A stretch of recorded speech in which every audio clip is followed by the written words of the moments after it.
Halo teman-teman, baik pada video pertama kita akan belajar terkait dengan pengenalan konsep pengemasan pangan. Nah, kami harapkan setelah mengikuti video pertama ini, para siswa dapat memahami konsep pengemasan pangan dengan baik. Langsung saja kita mulai. Modul 1. Pengenalan konsep pengemasan pangan. Video ini menjelaskan mengenai pengenalan konsep pengemasan pangan. Kemudian, setelah mengikuti video pembelajaran ini, siswa dapat memahami konsep, fungsi, dan bahan pengemasan pangan. Video pembelajaran ini mencakup 3 hal. Yang pertama, kita akan membahas terkait dengan apa itu kemasan pangan, kemudian jenis tingkatan kemasan pangan, dan fungsi kemasan pangan. Baik, kita akan bahas terkait dengan definisi pengemasan pangan. Pengemasan pangan adalah bahan yang digunakan untuk mewadahi dan atau membungkus pangan, baik yang bersentuhan langsung dengan pangan maupun tidak. Tujuannya untuk menyiapkan makanan secara aman selama transportasi, distribusi, penyimpanan, penjualan, penanganan, dan penggunaan akhir, serta mengantarkan pangan kepada konsumen dalam kondisi yang baik dengan biaya yang minimal.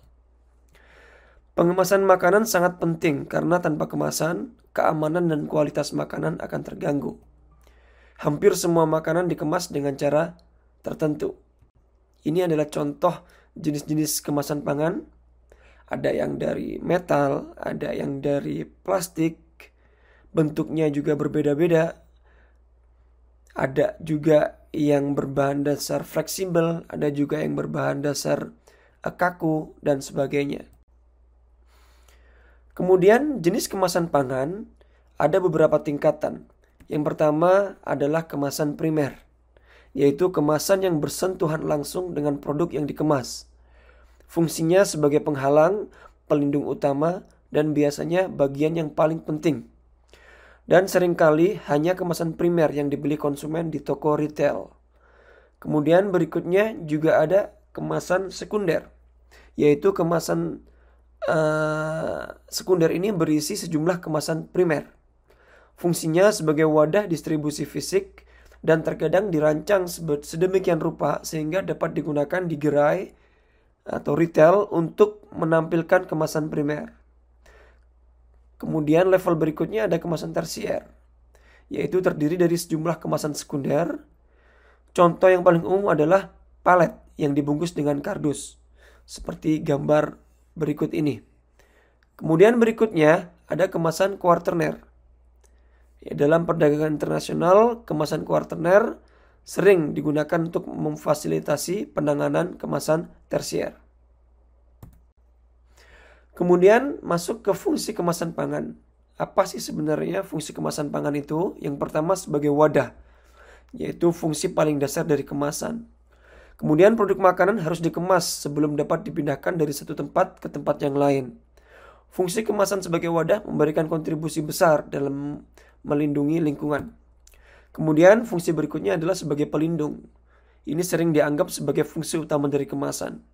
Kemudian untuk melindungi isinya dari efek lingkungan luar seperti air, uap air, gas, bau, mikroorganisme, debu, guncangan, getaran, gaya kompresi, dan sebagainya. Fungsi kemasan pangan berikutnya sebagai kenyamanan, yaitu contohnya mudah dipegang, dibuka, dan dituang sesuai dengan kebutuhan. Kemudian sebagai efisiensi dalam menyusunnya ke dalam kemasan sekunder dan tersier. Fungsi berikutnya yaitu sebagai komunikasi. Ini metode pemasaran konsumen modern akan gagal jika bukan karena pesan yang disampaikan oleh kemasan melalui merek dan label yang khas. Konsumen membuat keputusan pembelian dengan menggunakan berbagai petunjuk yang disediakan oleh grafis dan bentuk kemasan yang khas. Dan itu semuanya bisa dikomunikasikan melalui kemasan. Berikut adalah assessment atau mini quiz dari modul 1. Yang pertama, manakah statement yang paling tepat untuk menunjukkan fungsi utama dari pengemasan pangan? Yang pertama, menambah berat produk, atau B. melindungi produk dari kerusakan fisik dan kontaminasi, C. mengurangi nilai estetika produk, D. mempermudah proses pematangan makanan. Silakan dijawab.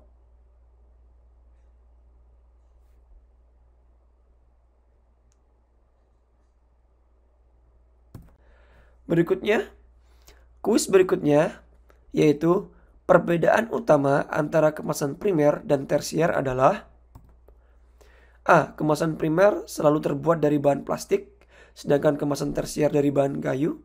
Atau B. Kemasan primer bersentuhan langsung dengan produk, sedangkan kemasan tersier digunakan untuk memudahkan distribusi. Atau C. Kemasan tersier berfungsi untuk memperindah produk, sedangkan kemasan primer hanya untuk perlindungan. Atau D.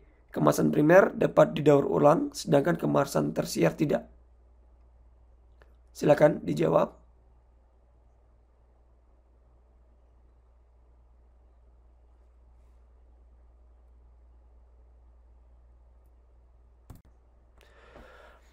Baik, di modul ini kita sudah belajar yang mencakup tentang definisi kemasan pangan, kemudian 4 jenis kemasan pangan seperti kemasan primer, kemasan sekunder, kemasan tersier, dan kemasan kuartener.